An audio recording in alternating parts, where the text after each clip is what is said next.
jika Anda ingin selamat dan ingin sehat, jagalah diri Anda dengan cara menggunakan masker apabila Anda berpergian dan menghindari daripada virus corona. Minimal seperti ini.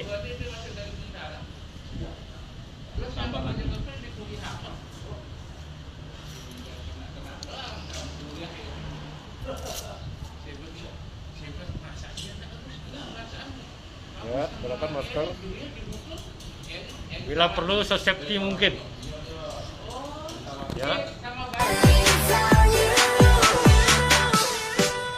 Karena virus bisa menyebar dari mana-mana, dari kerongkongan, hidung, mulut, telinga dan mata. Jadi,